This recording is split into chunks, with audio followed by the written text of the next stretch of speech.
This particular sacred fire here is lit in honor of the first 215 children that were found in Kamloops B.C. It was Clarence Fisher and Esther Maud.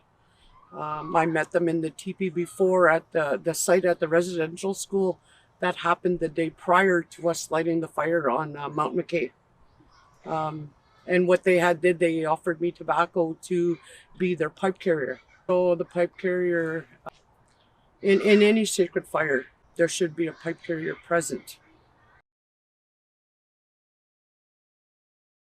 So far with the sacred fire, we got a lot of feedback, very positive.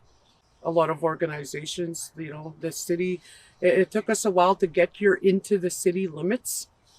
So when we took it to council, they had agreed to let us go and use Marina Park. So it was a very good opening experience to bring in the fire into the city itself. We had a lot of visitors out there. The feedback, just the people walking by in general, they were very curious as to what we were up to and why we were there, right? So it brought a lot of awareness as to kind of what was going on with residential school, our culture, so on and so forth, and why we were there for that amount of time.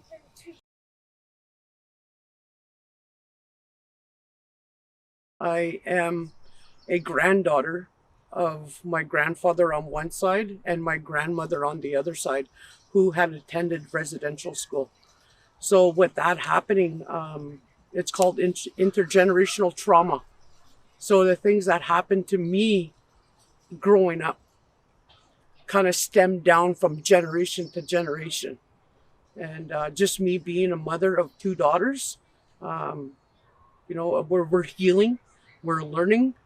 And I kind of wanted to put a stop to that, that trauma. So I've worked on myself for years, even before the finding, because I knew there was something wrong.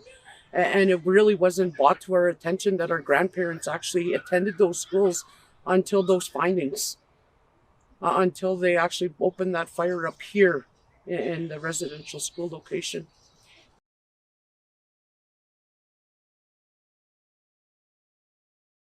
It all goes back to us as being Anishinaabe people of Turtle Island, of Canada itself. We've been labeled as drunks, alcoholics, drug users. What else would they call us? Squaws, dirty Indians, and kind of what we inspired with this particular fire and what we wanted to do to bring it into the city was for other nations, other races to realize what kind of people we are, to do the reconciliation.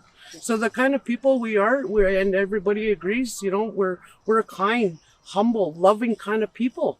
And once they get to know our culture and our traditions, they understand. So, there was people over there at Marina Park that really did come in and they, we gave them some teachings and shared our stories. They sat with residential school survivors to hear those stories. We weren't out there looking for sympathy.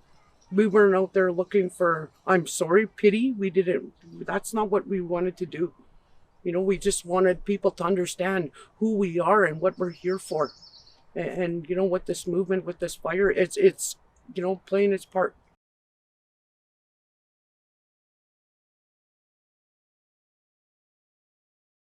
So with that, again, it stems down to the government, the monarchy, where they put us in those reserves, and we're not treated properly.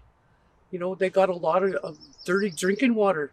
Our kids are suffering, and they're not paying attention to our people in general. So now they're taking their own lives, because they're not being helped in the way they should be. Our Aboriginal people are not being respected in the way, that the Creator intended it to be.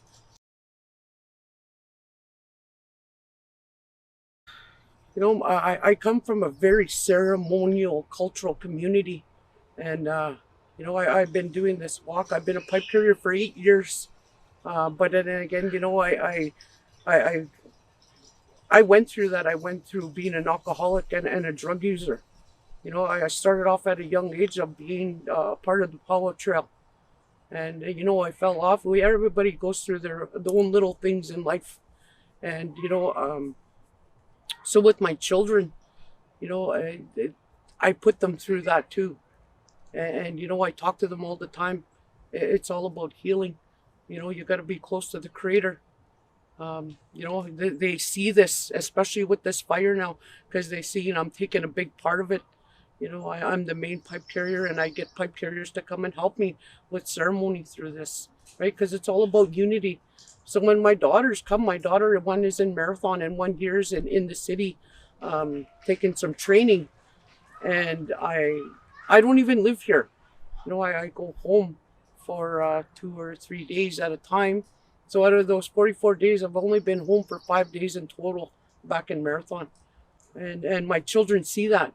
And, when they come and join me, they see that, Mom, the culture really plays a big part of your healing.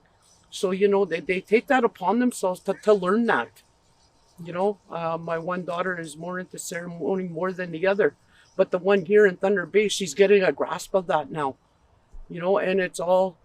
And that's what it is with this fire. It's teaching them, of how close our people can be.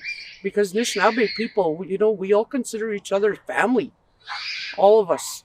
We're not separated. You see us gathering, and it's a lot of people.